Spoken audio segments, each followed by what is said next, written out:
Mirë se vini në kanalin ton, mos harroni të bëni subscribe dhe të klikoni si përzieles për të marrë njoftimet më të reja.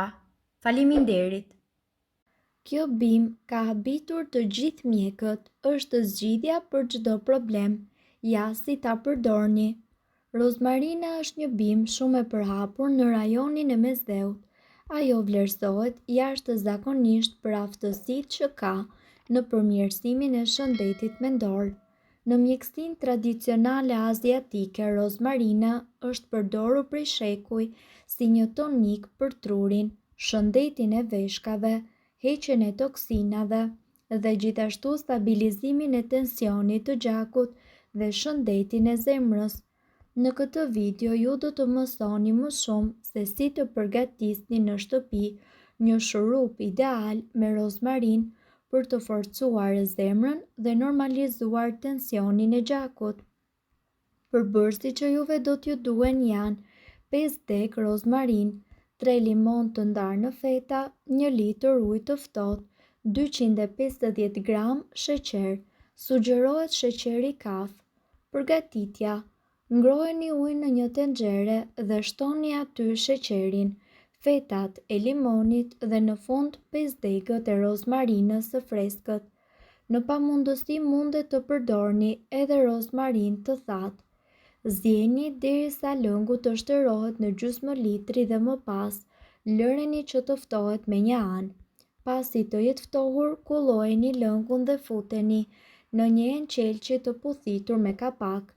Sasia e nevojshme e shurupit të rozmarinës: çdo mëngjes ju duhet që të konsumoni 20 ml ose një lugë gjysmë gjelle me shurupin e rozmarinës.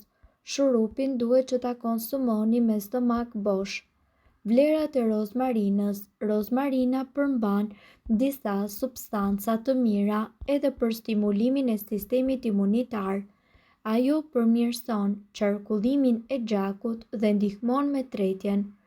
Rozmarina ka përbërës antiinflamator të nevojshëm për të luftuar azmën dhe për më tepër rozmarina shton furnizimin me gjak të trurit dhe kokës dhe si rjedhoj ndihmon me përqendrimin. Rozmarina është një burim i mirë i vitaminës A. Nuk duhet të habiteni nëse aroma dhe shija e kësaj bime rrit kujtesën, është e vështirë të hiqet nga mendja. Ajo të sjell ndërmend detin dhe pyllin, por edhe një pjatë tepër të mirë dhe të shijshme. Kurdo që të jetë mundur, zgjidhni rozmarin të freskët sepse ajo është më superiore se sa rozmarina e thatë.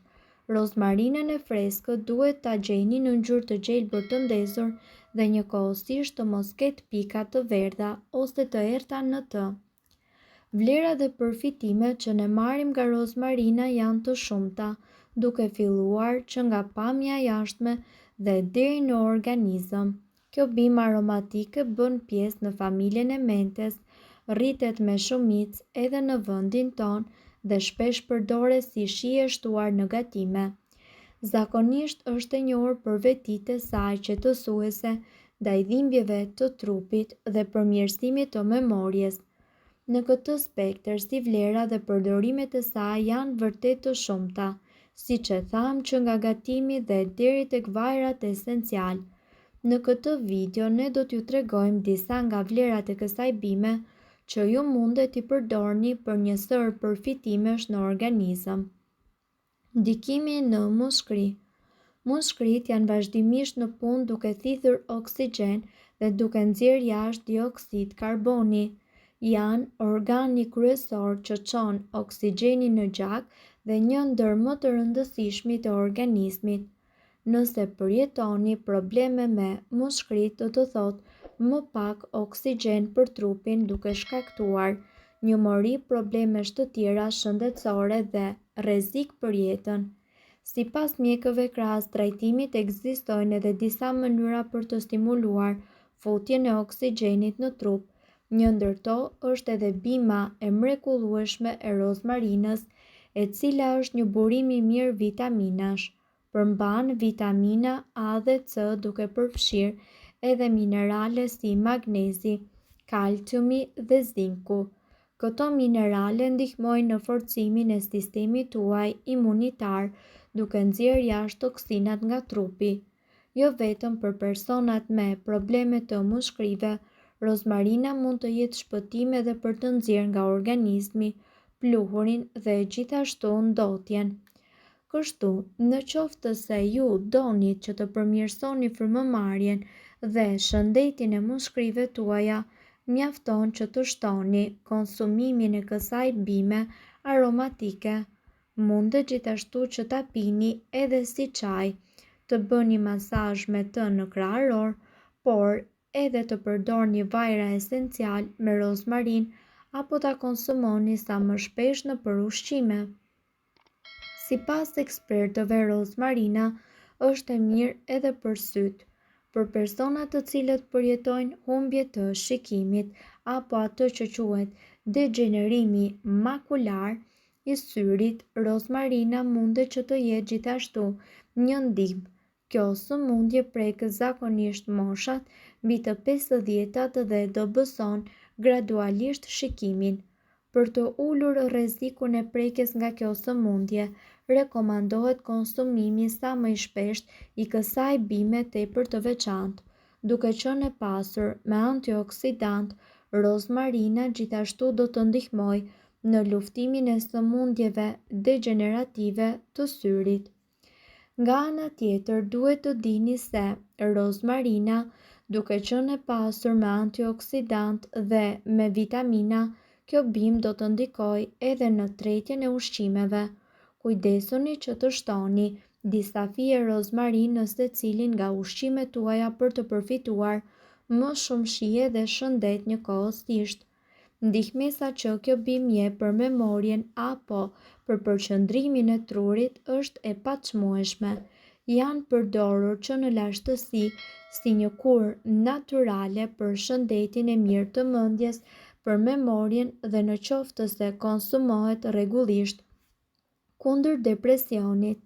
Rozmarina ndihmon edhe në sëmundjet neurologjike siç janë depresioni, ankthi apo skleroza e shumfisht. Mjafton që ta konsumoni rregullisht dhe të përdorni çajra apo të bëni masazhe rreth kokës me këtë vaj esencial. Largoni ujin e tepërt nga trupi. Kjo bimë mund të jetë një shpëtim edhe për personat të cilët e kanë tendencën të mbledhin ujin e tepërt brenda trupit. Dhe gjithashtu duhet të keni parasysh se rozmarina, sa më shumë të konsumohet si çaj në përditshmërinë tuaj, aq më shumë efekte do të mira do të sjellë ajo për shëndetin tuaj dhe do të jetë një parandaluese shumë e mirë e shumë problemeve shëndetësore. Edhe aroma e rozmarinës është e mbushur me antioksidant të fuqishëm dhe me përbërës antiinflamator. Antioksidantët neutralizojnë radikalet e lira në trup duke reduktuar stresin oksidativ që lidhet me sëmundje kronike si sëmundjet e zemrës dhe plakja. Përfshirja e rozmarinës në dietën tuaj mund të ndihmojë edhe në uljen e inflamacionit duke mbrojtur nga disa kushte shëndetësore. Përdorimi i vajit të rozmarinës ose pirja e çajit të rozmarinës gjatë sezonit të ftojes apo gripit mund të sigurojë mbrojtje shtesë kundër këtyre sëmundjeve tepër të zakonshme. Mirë po duhet të dini se informacionet në këtë video kanë për qëllim të plotësojnë dhe të mos zëvendësojnë këshillat e mjekut tuaj dhe nuk kanë për qëllim të mbulojnë të gjitha përdorimet e mundshme, masat paraprake, ndërveprimet ose efektet negative. Informacionet në këtë video mund të mos i përshtaten rrethanave tuaja shëndetësore, prandaj para përdorimit konsultohuni me mjekun tuaj. Nëse doni të dëgjoni video tona që ne postojmë çdo ditë, kliko subscribe. Ju ftojmë gjithashtu të bëni like në video tona nëse i keni dëgjuar dhe pëlqyer ato. Faleminderit që e patë videon ton. Shpërndajeni këtë video në profilin tuaj në mënyrë që të informohen edhe shokët tuaj. Faleminderit.